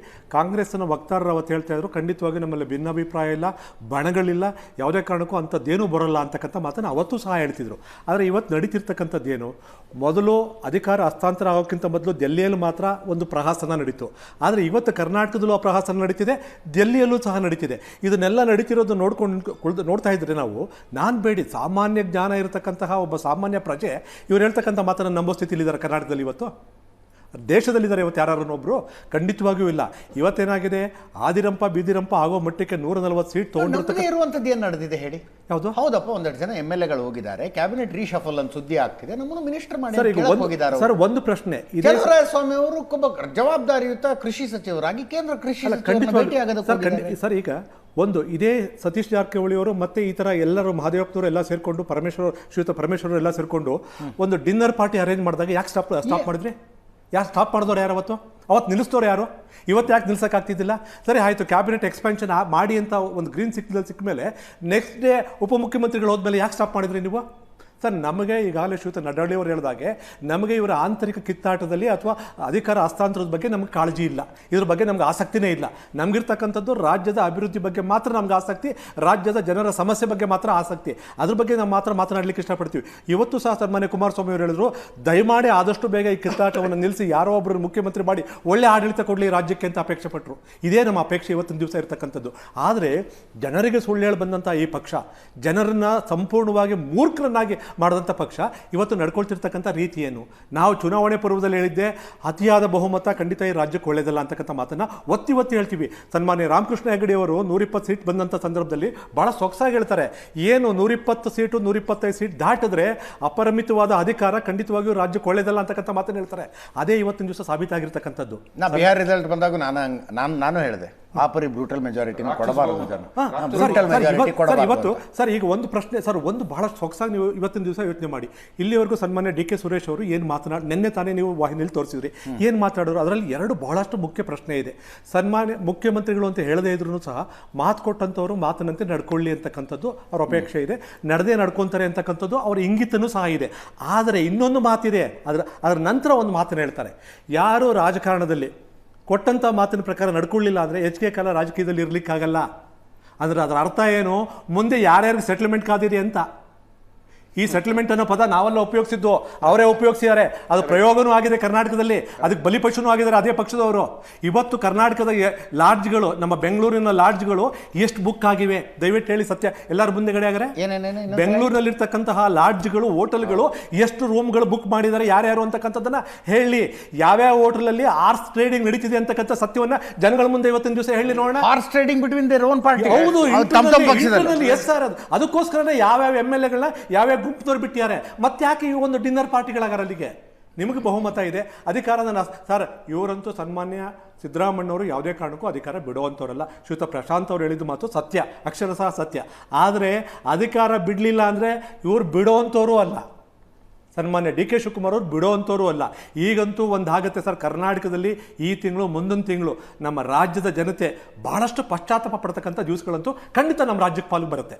ಬಹಳಷ್ಟು ಇವತ್ತು ದಿಲ್ಲಿದು ಇನ್ನೊಂದು ಸುಮ್ಮನೆ ಸೈಡ್ ಲೈಟ್ ಪ್ರಶಾಂತ್.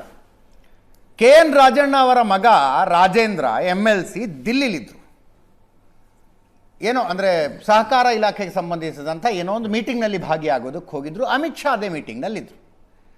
ಅದನ್ನು ಮುಗಿಸಿಕೊಂಡು ಬಂದಂಥ ರಾಜೇಂದ್ರ ಅವರು ತಮ್ಮ ಆಪ್ತ ವಲಯದಲ್ಲಿ ಹೇಳ್ಕೊತಾ ಇದ್ದಾರೆ, ಅಮಿತ್ ಶಾ ಅವರು ನನ್ನನ್ನು ಪಕ್ಕಕ್ಕೆ ಕರೆದು ಕರ್ನಾಟಕದ ರಾಜಕೀಯ ಬೆಳವಣಿಗೆಗಳ ಬಗ್ಗೆ ಅರ್ಧ ಗಂಟೆ ಮಾತಾಡಿದ್ರು ಅಂತ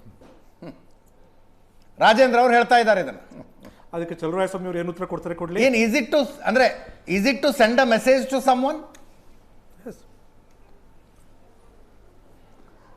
ಅಂದರೆ I don't know exactly what happen, but ನನಗನ್ಸುತ್ತೆ ಈ ಪರಿಸ್ಥಿತಿಯಲ್ಲಿ BJPಯ ಅಂದರೆ ಅಮಿತ್ ಶಾ ತರಹದ ನಾಯಕರು ರಾಜಣ್ಣ ಮಗನನ್ನ ಕರೆದು ಅರ್ಧ ಗಂಟೆ ಮಾತನಾಡಿ ಪೊಲಿಟಿಕಲ್ ನನ್ನ ಪ್ರಶ್ನೆ ಇದ್ದದ್ದು ಇದು ನಿಜ ಆಗಿರ್ಬೋದಾ ಅನ್ನೋದೇ ಮೊದಲನೇ ಪ್ರಶ್ನೆ. ಈಗ ಅಲ್ಲಲ್ಲ ಅವ್ರು ಏನು ಹೇಳ್ಕೊಂಡಿದ್ದಾರೆ I don't know, but Amit Shah ತರಹದ ನಾಯಕರು ಅಥವಾ ಕಾಂಗ್ರೆಸ್ನ ಈಗ KC ವೇಣುಗೋಪಾಲ್ ತರಹದ ನಾಯಕರು ಅಂತ ಅನ್ಕೋಣ, ಅಥವಾ ರಾಹುಲ್ ಗಾಂಧಿ ತರಹದ ನಾಯಕರು ಈ ರೀತಿಯಲ್ಲಿ ಎಲ್ಲ ಸಹಕಾರ ಇಲಾಖೆಯಲ್ಲಿ ಸಿಕ್ಕರು ಅರ್ಧ ಗಂಟೆ ರಾಜಕಾರಣ ಮಾತಾಡಿ ನಾವು ನೀವು ಅಷ್ಟು ಆ ಲೆವೆಲ್ನ ಪೊಲಿಟಿಕ್ಸ್ ನಡೆಯಲ್ಲ. ಬಟ್ ಡೆಫಿನೆಟ್ಲಿ ನಾವು ಹೆಂಗೆ ಕಣ್ಣಿಟ್ಟಿದ್ದೀವೋ BJP ಒಂದು ಇವತ್ತು ಯಾಕೆ ಈ ಚಟುವಟಿಕೆ ಭಯಂಕರ ಆಶ್ಚರ್ಯ ಹುಟ್ಟಿಸ್ತು? ಯಾಕಂದರೆ DK ಶಿವಕುಮಾರ್ ಏಕಾಏಕಿ ಅವ್ರಿಗೆ ಅನಿಸ್ತಾ ಇದೆ ನಾನು ಶಾಸಕರ ಸಂಖ್ಯೆಯನ್ನು ತೋರಿಸ್ಬೇಕು ಅಂತ. ಆ ಶಾಸಕ ನೋಡಿ ಇಲ್ಲೊಂದು ಭಯಂಕರ ಪೇಚಿದೆ ಅಜಿತ್. 2009ರಲ್ಲಿ ಜನಾರ್ದನ್ ರೆಡ್ಡಿ 40 ಶಾಸಕರನ್ನ ಕರ್ಕೊಂಡು ಹೋಗಿ ದಿಲ್ಲಿಯಲ್ಲಿ ಇಟ್ಕೊಂಡ್ರು. ಅವ್ರಿಗೆ ಜಗದೀಶ್ ಶೆಟ್ಟರ್, ಅನಂತ್ ಕುಮಾರ್, CT ರವಿ, ಈಶ್ವರಪ್ಪ, ಶಂಕರ್ ಮೂರ್ತಿ ಎಲ್ಲರ ಪರೋಕ್ಷ ಬೆಂಬಲ ಇತ್ತು. ಅಲ್ಲಿ ಎಲ್ಲೂ ಕೂಡ ಮುಖ್ಯಮಂತ್ರಿಯನ್ನ ಅಲಗಾಡಿಸ್ಬೇಕು ಅನ್ನುವ ಒತ್ತಾಯ ಇರಲಿಲ್ಲ. ಅಲ್ಲಿ ಶೋಭಾ ಕರಂದ್ಲಾಜೆ ಅವರನ್ನ ತೆಗಿಬೇಕು, VP ಬೆಳಿಗಾರರನ್ನು ತೆಗಿಬೇಕು, ಒಂದಿಷ್ಟು ಅಧಿಕಾರಿ ಆ ಬೇಡಿಕೆ ಇತ್ತು. ಅವಾಗ ನೀವು 40 ಶಾಸಕರು ಸಾಕಾಯಿತು. ಇಲ್ಲಿ ವಿಚಿತ್ರ ಪರಿಸ್ಥಿತಿ ನಿರ್ಮಾಣ ಆಗುತ್ತೆ. ಒಂದು ವೇಳೆ DK ಶಿವಕುಮಾರ್ 40 ಶಾಸಕರ ಡಿನ್ನರ್ ಮೀಟಿಂಗ್ ನಡೆಸಿದ್ರು ಅಂತ ತಿಳ್ಕೊಳ್ಳಿ 4 ದಿನ ಆದಮೇಲೆ. ಯಾಕಂದರೆ ನೀವು 40 ತೋರಿಸೋದಾಕ್ಷಣ 136 - 40 ಮಾಡಿ ಸಿದ್ದರಾಮಯ್ಯನವ್ರ ಜೊತೆ ಎಷ್ಟಿದ್ದಾರೆ, ಹೈಕಮಾಂಡ್ ಜೊತೆ ಎಷ್ಟಿದ್ದಾರೆ, ಶೋ ಆಫ್ ಸ್ಟ್ರೆಂತ್, ಯಾರ ಜೊತೆ ಎಷ್ಟು ಶಾಸಕರಿದ್ದಾರೆ, ಚರ್ಚೆಗಳು ಶುರು ಆಗ್ತವೆ. ಸಿದ್ದರಾಮಯ್ಯನವರು ಇಲ್ಲಿ DK ಶಿವಕುಮಾರ್ ಮತ್ತು ಸಿದ್ದರಾಮಯ್ಯನವರ ಮಧ್ಯೆ ಯಾವುದೋ ಒಂದು ವಿಷಯಕ್ಕೆ ಗೊಂದಲ ಇಲ್ಲ. ಅಲ್ಲಿ ಗೊಂದಲ ಇರೋದು ಒಂದೇ ಕುರ್ಚಿ, ಇಬ್ರು ನಾಯಕರು. ಹೌದು ಹೌದು. ಹಾಗಿರುವಾಗ ಅಜಿತ್ ಇದು ನೋಡಿ, ಇದರಲ್ಲಿ ಬಹಳ ಮುಖ್ಯ ಏನು, ಕಾಂಗ್ರೆಸ್ ಹೈಕಮಾಂಡ್, ಅದರಲ್ಲೂ ರಾಹುಲ್ ಗಾಂಧಿ ಅವರ ಪೊಲಿಟಿಕಲ್ ಅಕ್ಯುಮನ್ನ ಪರೀಕ್ಷೆ ಇದು. ಮಲ್ಲಿಕಾರ್ಜುನ್ ಖರ್ಗೆ, KC ವೇಣುಗೋಪಾಲ್ ಇರಲಿ ಅಥವಾ ರಣದೀಪ್ ಸಿಂಗ್ ಸುರ್ಜೇವಾಲಾ ಅಕ್ಯುಮನ್ ಪ್ರಶ್ನೆ ಬರಲ್ಲ. ರಾಹುಲ್ ಗಾಂಧಿ ಇಷ್ಟು ದಿನಗಳವರೆಗೆ ವಿಪಕ್ಷ RSS ಅನ್ನು ಟೀಕೆ ಮಾಡಿದ್ರು, ಮತ ಚೋರಿ ಮಾಡಿದ್ರು, ವಿದೇಶದಲ್ಲಿ ಹೋಗಿ ಏನೋ ಮಾಡಿದ್ರು, that's fine. But Rahul Gandhi Helm of affairs ತೆಗೆದುಕೊಂಡ ಮೇಲೆ ಯಾವ ರಾಜ್ಯದಲ್ಲಿ ಸುಸೂತ್ರವಾಗಿ ಅಧಿಕಾರ ಬದಲಾವಣೆ ಅಥವಾ ಜಗಳಗಳ ನಿರ್ವಹಣೆ ನಡೆದಿದೆ ಅಂತಕ್ಕಂಥ ಪ್ರಶ್ನೆ ಇದೆ. ಕರ್ನಾಟಕ ಬೇರೆ ರಾಜ್ಯದ ಥರ ಅಲ್ಲ. ಪಂಜಾಬ್ನಲ್ಲಿ ಕ್ಯಾಪ್ಟನ್ ಅಮರಿಂದರ್ ಸಿಂಗ್ರನ್ನ ಪ್ರಿಯಾಂಕಾ ಗಾಂಧಿ ಮುತುವರ್ಜಿ ವಹಿಸಿ ತೆಗೆದು ಚರಣ್ಜಿತ್ ಸಿಂಗ್ ಚನ್ನೀರ್ ಅಂತಂದ್ರು. ಪಂಜಾಬ್ನಲ್ಲಿ ಸುಫ್ಡಾ ಸಾಫ್ ಆಯಿತು. ದಲಿತ ಮುಖ್ಯಮಂತ್ರಿ ಅಂತ 27% ದಲಿತರಿದ್ದಾರು ಅನ್ನುವ ಕಾರಣಕ್ಕೋಸ್ಕರ ತಂದ್ರು, ಸುಫ್ಡಾ ಸಾಫ್ ಆಯಿತು.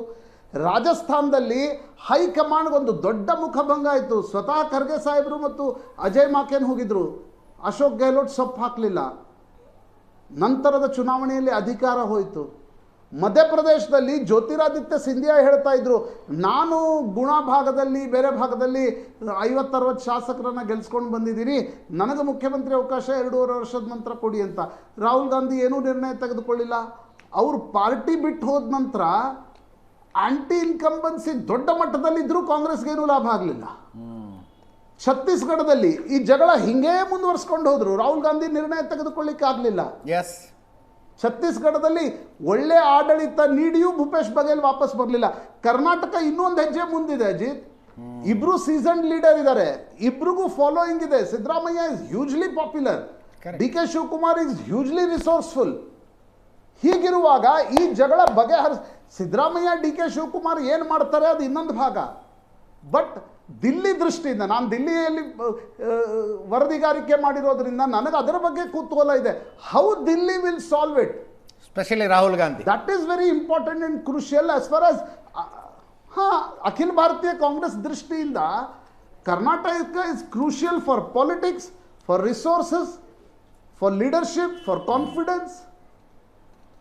ಆ ಕಾರಣದಿಂದಾಗಿ ದಿಲ್ಲಿಯತ್ತ ನನಗನ್ಸುತ್ತೆ ಇವತ್ತು ಡಿ ಕೆ ಶಿವಕುಮಾರ್ ಗುಟ್ರು ಹಾಕಿದ್ದು, ಸಿದ್ದರಾಮಯ್ಯನವರು ಮಾತಾಡಿದ್ದೆಲ್ಲ ನೋಡಿದಾಗ ಈ ಜಗಳವನ್ನು ಬಗೆಹರಿಸುವ ಶಕ್ತಿ, ಸಾಮರ್ಥ್ಯ ಮತ್ತು ಆ ರೀತಿಯ ಚಾಕಚಾಕ್ಯತೆ ಹೈಕಮಾಂಡಲ್ಲಿ ಇದೆಯಾ?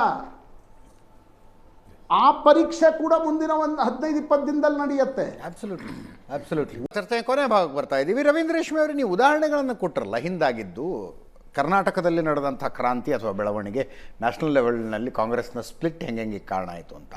ಐ ಡೋಂಟ್ ಥಿಂಕ್ ಈ ಸಲದ ಸನ್ನಿವೇಶ ಹಂಗಂತೆ ಇಲ್ಲ. ಡಿ ಕೆ ಶಿವಕುಮಾರ್ ಅವರ ಪಕ್ಷ ನಿಷ್ಠೆಯ ಬಗ್ಗೆ ವಿರೋಧ ಪಕ್ಷದವ್ರಿಗೂ ಏನು ಪ್ರಶ್ನೆಗಳಿಲ್ಲ ಅಂತ ಅನ್ಕೊಳ್ತೀನಿ ನಾನು. ಅದರ್ವೈಸ್ ಎಂತೆಂಥ ಕಠಿಣ ಪರಿಸ್ಥಿತಿಯಲ್ಲಿ ಪಕ್ಷದ ಜೊತೆಗೆ ನಿಂತ್ಕೊಂಡವ್ರಿ ಅವರು. ಅಲ್ಲ, ಇದೇ ಥರದ ನಿಷ್ಠೆ ಆರ್ ಗುಂಡೂರಾಯರಿಗೂ ಇತ್ತು. ಹಾಗಾಗಿ 1980 ಲೋಕಸಭಾ ಚುನಾವಣೆ ನಡೀತು, ಜನವರಿ 3-6. ಎಲ್ಲರೂ ದೇವರಾಜ ಜೊತೆಗೆ, ಯಾಕಂದ್ರೆ ಮುಖ್ಯಮಂತ್ರಿ ಅಧಿಕಾರ ಇವ್ರ ಕೈಯಲ್ಲಿ, ದೇವರಾಜರ ಕೈಯಲ್ಲಿತ್ತು. ಮತ ಎಣಿಕೆ ಶುರುವಾಯಿತು. ಅವಾಗೆಲ್ಲ ಬ್ಯಾಲೆಟ್ ಪೇಪರ್ ಮತ ಎಣಿಕೆ. ಸಂಜೆ ಅಷ್ಟೊತ್ತಿಗೆ ದೇವರಾಜರಿಗೆ ಗೊತ್ತಾಯಿತು ಎಲ್ಲ ಕಡೆ ತಮ್ಮ ಕಾಂಗ್ರೆಸ್ ಯುವ ಪಕ್ಷ 3ನೇ ಸ್ಥಾನದಲ್ಲಿದೆ ಅಂತ. ಯಾರ ಮಾತು ಕೇಳಿದ್ರೆ ನೇರವಾಗಿ ರಾಜಭವನಕ್ಕೆ ಹೋಗ್ಬಿಟ್ಟು ರಾಜೀನಾಮೆ ಕೊಟ್ಬಿಟ್ರು. ರಾತ್ರೋರಾತ್ರಿ ಬಹುಶಃ ಭಾರತದ ಚರಿತ್ರೆಯಲ್ಲಿ ಅಂಥ ದೊಡ್ಡ ಪಕ್ಷಾಂತರ ನಡೆದಿರಲಾರದು. ಎಚ್.ಸಿ. ಶ್ರೀಕಂಠಯ್ಯನವರು ಹಾಸನದ ಲೀಡರ್, ಮಿನಿಸ್ಟ್ರು. 90 ಜನ ಶಾಸಕರ ಜೊತೆಗೆ ದೇವರಾಜ ಅರಸು ಕಾಂಗ್ರೆಸ್ ಬಿಟ್ಟು ಇಂದಿರಾ ಕಾಂಗ್ರೆಸ್ಗೆ ಹೋಗ್ಬಿಟ್ಟು ಗುಂಡೂರಾಯರನ್ನು ಚೀಫ್ ಮಿನಿಸ್ಟರ್ ಮಾಡಿಬಿಟ್ರು. 90 ಜನರ ಪಕ್ಷಾಂತರ. ನೀವು ಹೇಳ್ತೀರಿ ನಂಬರ್ ಮೊಬಿಲೈಸ್ ಮಾಡೋಕ್ಕೆ ಕಷ್ಟ ಅಂತ. ಇಲ್ಲಿ ಅಧಿಕಾರ ಎಲ್ಲ ಈ ಹೈಕಮಾಂಡ್ ಯಾವ್ದಾದ್ರು ಒಬ್ಬ ಈಗ ಡಿ ಕೆ ಶಿವಕುಮಾರ್ ಕಡೆ ಇಶಾರೆ ತೋರಿಸಿದ ಕೂಡಲೇ ಅದು ನಂಬರ್ಗೆ ಹೆಂಗೆ ಚೇಂಜ್ ಆಗುತ್ತೆ ನಿಮಗೆ ಆಶ್ಚರ್ಯ. ಡಿ ಕೆ ಶಿವಕುಮಾರ್ ಹೇಳೋದು ನಂಬರ್ಸ್ ಮಾಡಿದ್ರೆ ಅವತ್ತು ಹಾಲಿಡೇನ್ ಸಾಕ್ಷಿ, ಇವತ್ತು ಬೇರೆ ಒಟ್ಟರು ಸಾಕ್ಷಿ. ಖಂಡಿತವಾಗಿ ಸಂಖ್ಯಾಬಲ ಯಾವ ಕ್ಷಣದಲ್ಲಾದರೂ ಈ ರೀತಿ ಚೇಂಜ್ ಆಗೋಕ್ಕೆ ಸಾಧ್ಯ. ಆದರೆ ಒಂದು ಈ ಸಾರಿ ಭಾಳ ಶೋಡೌನ್ಗೆ ತಯಾರಾಗಿಬಿಟ್ಟಿದ್ದಾರೆ ಡಿ ಕೆ ಶಿವಕುಮಾರ್. ಇನ್ನು ಮುಂದಿಟ್ಟು ತೊಟ್ಟ ಬಾಣವ ಬಿಟ್ಟ ಬಾಣವನ್ನು ಮತ್ತೆ ತೊಡಲಾರ ಅನ್ನೋ ಸ್ಟೇಜಿಗೆ ಬಂದಿರೋದ್ರಿಂದ ಇದು ಖಂಡಿತವಾಗಿ ನನಗೊಂದು ಕ್ರಾಂತಿ, ಇದು ಎಲ್ಲಿ ಅನಾಹುತಕಾರಿ ಕ್ರಾಂತಿ ಆಗುತ್ತೆ, ಎಲ್ಲಿ ವಿಘಟನೆಗೆ ಕಾರಣವಾಗುತ್ತೋ ರಾಷ್ಟ್ರ ಮಟ್ಟದಲ್ಲಿ ಅಂತ. ರಾಹುಲ್ ಗಾಂಧಿ ತೀರ್ಮಾನ ಇರಲಿ, ಡಿ ಕೆ ಶಿವಕುಮಾರ್ ಇನ್ನು ಈ ಕ್ಷಣ ತನಕ ಪಾಯಿಂಟ್ ಆಫ್ ರಾಹುಲ್ ಗಾಂಧಿಗೆ ಆ ತೀರ್ಮಾನ ಕೈಗೊಳ್ಳಿ. ಐ ಡೋಂಟ್ ಥಿಂಕ್ ರಾಹುಲ್ ಗಾಂಧಿಗೆ ಕೆಪಾಸಿಟಿ ಇಲ್ಲೊಂದು ಟೆಸ್ಟ್ ಅಂತಾರೆ. ಇಂದಿರಾ ಗಾಂಧಿ ಅವರು ತಮ್ಮ ಕಟ್ಟಕಡೆ ಜೀವನಾವಧಿ ಕಟ್ಟಕಡೆ ಒಂದು ಪ್ರಮಾದ ಮಾಡ್ಕೊಂಡ್ಬಿಟ್ರು. NTR ತೆಲುಗು ದೇಶದಲ್ಲಿ ಹಾರ್ಟ್ ಸರ್ಜರಿ ಮಾಡ್ಕೊಳ್ಳಿಕ್ಕೆ ಅಮೆರಿಕಕ್ಕೆ ಹೋಗಿದ್ರು. ಬರೋ ಅಷ್ಟೊತ್ತಿಗೆ ನಾಂದೇಡ್ಲಾ ಭಾಸ್ಕರ್ ರಾವ್ ಫೈನಾನ್ಸ್ ಮಿನಿಸ್ಟ್ರು ರಾತ್ರಿ ಅವ್ರನ್ನ ಹಿಡ್ಕೊಂಡ್ಬಿಟ್ಟು ಅವರು ಅಲ್ಲಿ ದೊಡ್ಡ ಪಕ್ಷಾಂತರ ಮಾಡಿಸಿ ಒಂದು ಸರ್ಕಾರ ಮಾಡಿಸ್ಬಿಟ್ರು. ಅದು ದೊಡ್ಡ ಪ್ರಮಾದ ಆಯಿತು. ತಿರುಗುಬಾಣ ಆಗೋಗ್ಬಿಡ್ತು ಇಂದಿರಾ ಗಾಂಧಿ ಅವ್ರಿಗೆ. ಕಾಂಗ್ರೆಸ್ ಸರ್ವನಾಶ ಆಗೋಗ್ಬಿಡ್ತು ಆಂಧ್ರ ಪ್ರದೇಶದಲ್ಲಿ ಮುಂದೆ ಅದು ಮಾಡಿದ್ರಿಂದ. ಪ್ರಶಾಂತ ಅಜಿತ್ ನೋಡಿ, ಈಗ 69ರ ಸ್ಪ್ಲಿಟ್ ಇತ್ತಲ್ವಾ, that was Nijalingappa versus Indira Gandhi. ಆರ್ ನಿಮ್ಗೆ syndicate Congress, Nijalingappa, SK Patil, Atulya Ghosh, Kamaraj, ಇವರೆಲ್ಲರೂ ವರ್ಸಸ್ ಇಂದಿರಾ ಗಾಂಧಿ. ದೇವರಾಜ ಅರಸರ 80ರಲ್ಲಿ ಈಗೇನು ಶ್ರೀಕಂಠಯ್ಯನವರು ಕ್ರಾಸ್ ಓವರ್ ಆದರು, ಚುನಾವಣೆ 80ರಲ್ಲಿ ಸೋತ ದಿನ ಸಂಜೆ ಹೋದ್ರು ಅವರು. That was Devaraja Urs versus Indira Gandhi and Sanjay Gandhi. ನಿಮಗೆ ವೀರೇಂದ್ರ ಪಾಟೀಲ್ರನ್ನ ತೆಗೆದಾಗ ಕೂಡ that was Veerendra Patil versus Rajiv Gandhi. Rajiv Gandhi supported Bangarappa for various reasons. And ಅವಾಗ ಕಾಂಗ್ರೆಸ್ ಬಲಶಾಲಿಯಾಗಿದ್ದ ಸಂದರ್ಭ ಅವೆಲ್ಲವು. ಅದಾದ ಮೇಲೆ ಇವತ್ತಿನ ಕಾಂಗ್ರೆಸ್ ಏನದು ಹೈಕಮಾಂಡ್ ಇದೆ ಇಸ್ ವೀಕೆಸ್ಟ್ ಕಾಂಗ್ರೆಸ್. ಎರಡನೇದು ರಾಹುಲ್ ಗಾಂಧಿ, ನನಗನ್ಸುತ್ತೆ Ajit, on the all contrary perception ಇಲ್ಲ ಡಿ ಕೆ ಶಿವಕುಮಾರ್ ಪರವಾಗಿ ಗಾಂಧಿ ಕುಟುಂಬ ನಿಲ್ಲುತ್ತೆ. ಏಕಾಏಕಿ ನೋಡಿ ಡಿ ಕೆ ಶಿವಕುಮಾರ್ ಕ್ಯಾಂಪ್ನಿಂದ ಮಾತು ಕೇಳಿ ಬರ್ತಾ ಇದೆ, ಸೋನಿಯಾ ಪ್ರಿಯಾಂಕಾ ನಮ್ಮ ಪರವಾಗಿದ್ದಾರೆ, ರಾಹುಲ್ ಗಾಂಧಿ ನಮ್ಮ ಪರವಾಗಿಲ್ಲ. ಯಾಕೆ ಪರವಾಗಿಲ್ಲ ಅಂತಕ್ಕಂಥದ್ದನ್ನು ಸ್ವಲ್ಪ ಅನಲೈಸ್ ಮಾಡಿದರೆ ರಾಹುಲ್ ಗಾಂಧಿಗೂ ಆತಂಕ ಇರ್ತಕ್ಕಂಥದ್ದು. If it happen me versus ಸಿದ್ದರಾಮಯ್ಯನವರು, ದೆನ್ ಪಾರ್ಟಿ ವಿಲ್ ಕೊಲ್ಯಾಪ್ಸ್ ಇನ್ ಕರ್ನಾಟಕ. ಪ್ರಾಯಶಃ ಆ ಆತಂಕ ಹೈಕಮಾಂಡ್ಗಿದೆ. ಹಿಂಗಾಗಿ ಹೈಕಮಾಂಡ್ ತರಾತುರಿಯಲ್ಲಿ ಏನೂ ನಿರ್ಣಯಗಳನ್ನು ತೆಗೆದುಕೊಳ್ತಾ ಇಲ್ಲ. ಸಿದ್ದರಾಮಯ್ಯನವರು ನೋಡಿ, ಅಲ್ಲಿ ದೇವರಾಜ ಅರಸು ಒಪ್ಪದೇ ಇದ್ರೂ ಕೂಡ ಸಂಜಯ್ ಗಾಂಧಿ ಸೆಡ್ ಹೊಡೆದು ಬಿಟ್ಟಿದ್ರು, ದೇವರಾಜ ಅರಸರನ್ನು ತೆಗಿತೀವಿ, ಗುಂಡೂರಾವ್ ಮಾಡ್ತೀವಿ. ಗುಂಡೂರಾವ್ರಿಗೆ ಏನು ಭಾರಿ ಸ್ಟೇಕ್ಸ್ ಇರಲಿಲ್ಲ ಆಗ. ಇಂದಿರಾ ಗಾಂಧಿ ಅವರ ಬೆಂಬಲ ಬಿಟ್ಟರೆ ಏನು ಭಯಂಕರ ಸ್ಟೇಕ್ಸ್ ಇರಲಿಲ್ಲ. ನಿಜಲಿಂಗಪ್ಪನವರು ಒಡೆದಾಗ ವೀರೇಂದ್ರ ಪಾಟೀಲ್ರವರೆಲ್ಲರೂ ಆ ಕಡೆ ಹೋದರು. ಸರ್ಕಾರ ಯಾರ್ದಾಯ್ತು? ಸಂಸ್ಥಾ ಕಾಂಗ್ರೆಸ್ಸಿನ ಸರ್ಕಾರ ಬಂತು. 72ರಲ್ಲಿ ದೇವರಾಜ ಅರಸರ ಸರ್ಕಾರ ತಂದ್ರಲ್ವಾ. ಈಗ ಹಾಗಿಲ್ಲ. ಈಗ ರಾಹುಲ್ ಗಾಂಧಿ ಒಂದು ವೇಳೆ ನಾವೇನು 6 ತಿಂಗಳಿಂದ ಚರ್ಚೆ ಮಾಡ್ತಾ ಇದ್ವಿ, ಹೈಕಮಾಂಡ್ ಡಿ ಕೆ ಶಿವಕುಮಾರ್ ಪರವಾಗಿದೆ, ಹೈಕಮಾಂಡ್ ಡಿ ಕೆ ಶಿವಕುಮಾರ್ ಪರವಾಗಿದೆ ಅನ್ನೋದನ್ನು ಏನಾದರೂ ಬಿಹಾರ್ ಚುನಾವಣೆಯ ಫಲಿತಾಂಶದ ನಂತರ ರಾಹುಲ್ ಗಾಂಧಿ ಇಂಟೆಂಟ್ ತೋರಿಸ್ಬಿಟ್ಟಿದ್ರೆ, ಸಿದ್ದರಾಮಯ್ಯನವರು ಮತ್ತು ಅವರ ಬಣ ಮತ್ತೊಂದು ದಿಕ್ಕಿನತ್ತ ಹೋದರೆ ಕಾಂಗ್ರೆಸ್ ಮೇ ಕೊಲ್ಯಾಪ್ಸ್, ಆ ಕಾರಣದಿಂದ ನನಗನ್ಸುತ್ತೆ ಅಜಿತ್, ಕಾಂಗ್ರೆಸ್ ಹೈಕಮಾಂಡ್ ತುಂಬಾ ಅಂದ್ರೆ ಏನಂತಾರೆ, ಮಲ್ಲಿಕಾರ್ಜುನ್ ಖರ್ಗೆ ಇದ್ದಾರೆ, ಅವ್ರಿಗೆ ಈ ಪರಿಸ್ಥಿತಿ ಚೆನ್ನಾಗಿ ಗೊತ್ತು. ಒಂದು ತಪ್ಪು ಹೆಜ್ಜೆ ಸಿದ್ದರಾಮಯ್ಯನವರು ವರ್ಸಸ್ ಹೈಕಮಾಂಡ್ ಆಗ್ಬಿಟ್ರೆ, ಕರ್ನಾಟಕದಲ್ಲಿ ಯಡಿಯೂರಪ್ಪನವರು ವರ್ಸಸ್ ಬಿಜೆಪಿ ಆದಾಗ ಏನಾಯ್ತು, ಬಂಗಾರಪ್ಪನವರು ವರ್ಸಸ್ ಕಾಂಗ್ರೆಸ್ ಹೈಕಮಾಂಡ್ ಆದಾಗ 2004 94 ಕಾಂಗ್ರೆಸ್ನ ಸ್ಥಿತಿಗತಿ ಏನಾಯ್ತು, 36 ಆ ಸ್ಥಿತಿಯಲ್ಲಿ ಹೋಗಬಾರ್ದು ಅನ್ನುವ ಕಾರಣಕ್ಕೋಸ್ಕರ ನನಗನ್ಸುತ್ತೆ ಹೈಕಮಾಂಡ್ ತುಂಬಾ ಎಚ್ಚರಿಕೆಯಿಂದ ಇದೆ. ಏಕಾಏಕಿ ಹೋಗಿ ಡಿ ಕೆ ಶಿವಕುಮಾರ್ ಪರವಾಗಿ ನಿಂತ್ಕೊಳ್ಳಿಕ್ಕೆ ಹೈಕಮಾಂಡ್ ತಯಾರಿಲ್ಲ. ನಿಮ್ಮ ರೀಡಿಂಗ್ ಏನು ನಡಹಳ್ಳಿ ಅವರೇ? 30 ಸೆಕೆಂಡಲ್ಲಿ ಹೇಳ್ಬೇಡಿ. ನಾನು ಇಲ್ಲ, ನನ್ನ ಮುಂದಿನ ವಾರದಲ್ಲಿ ಏನಾಗ್ಬೋದು ರಾಜ್ಯ ಅಲ್ಲ, ನನ್ನ ರೀಡಿಂಗ್ ಪ್ರಕಾರ ಈ ಸರ್ಕಾರ ನವೆಂಬರ್ನಲ್ಲಿ ಬಿದ್ದೋದ್ರೂ ಹೋಗ್ಬೋದು. ಎಲೆಕ್ಷನ್ ಆಗುತ್ತೆ ಅಂತೀರಾ? 100%. ಯಾಕಂದರೆ ಈಗ ನಿಮ್ಮ ಪ್ರಶಾಂತ್ ನಾಥ್ ಅವರ ರೀಡಿಂಗು ನಾವು ಚರ್ಚೆ ಮಾಡೋದಾದರೆ, ಅದನ್ನೇ ಇಟ್ಕೊಂಡು ಚರ್ಚೆ ಮಾಡೋದಾದರೆ, ಆ ವಿಶ್ಲೇಷಣೆಯನ್ನು ನಮ್ಮ ರೇಷ್ಮೆ ಅವ್ರು ಮಾಡಿದ್ದನ್ನು ವಿಶ್ಲೇಷಣೆ ಇಡೋದಾದರೆ ಸರ್ಕಾರ ಬಿದ್ದೋಗುತ್ತೆ, ಬಿದ್ದೋಗುತ್ತೆ. ಮೊನ್ನೆ ತಾನೇ ಸನ್ಮಾನ್ಯ ಡಿ ಕೆ ಶಿವಕುಮಾರ್ ದಿಲ್ಲಿಯಿಂದ ಬಂದಾಗ ಇನ್ನೊಂದು ಎಚ್ಚರಿಕೆ ಮಾತನ್ನು ಹೇಳಿದ್ರು, ಪಿಕ್ಚರ್ ಅಭಿ ಬಾಕಿಯೇ ಅಂತ. ಅದೇ ಮುಂದೆ ಇರ್ತಕ್ಕಂಥದ್ದು, ಮುಂದೆ ಏನು ಬಾಕಿ ಇದೆ ಅಂತಕ್ಕಂಥದ್ದು ರಾಜ್ಯದ ಪಾಲಿಗೆ ನಿಜಕ್ಕೂ ಒಂದು ನರಕ ಸದೃಶ ಅಂತಕ್ಕಂಥ ಮಾತನ್ನು ನನ್ನ ಒಂದು ಅಭಿಪ್ರಾಯದಲ್ಲಿ ಆಗನ್ಸುತ್ತೆ. ಖಂಡಿತವಾಗಿಯೂ ಇದು ನಮ್ಮ ರಾಜ್ಯದ ಪಾಲಿಗೆ ನರಕ ಸದೃಶವಾದ ದಿನಗಳನ್ನು ಸೃಷ್ಟಿ ಮಾಡುತ್ತೆ ಇವರಿಬ್ಬರು ಕಿತ್ಲಾಟ. ನಾವಂತೂ ನಮ್ಮ ರಾಜ್ಯದ ಮತದಾರಂತೂ ಪಾಶ್ಚಾತ್ಯ ಕೊಡೋ ದಿವಸ ಬಂದೆಲ್ಲ ಇಲ್ಲೇ ಇರ್ತೀವಿ. Let's see. Thank you so much ಇಬ್ಬರು. Thank you Ravi Reshme. Thank you Prashanth. ಇದರೊಂದಿಗೆ ಇವತ್ತಿನ ಲೆಫ್ಟ್ ರೈಟ್ ಆ್ಯಂಡ್ ಸೆಂಟರ್ ಮುಗಿಸ್ತಾ ಇದ್ದೀನಿ. ನೇರ ದಿಟ್ಟ ನಿರಂತರ ಸುದ್ದಿಗಾಗಿ ನೋಡ್ತಾ ಇರಿ ಏಷ್ಯಾನೆಟ್ ಸುವರ್ಣ ನ್ಯೂಸ್.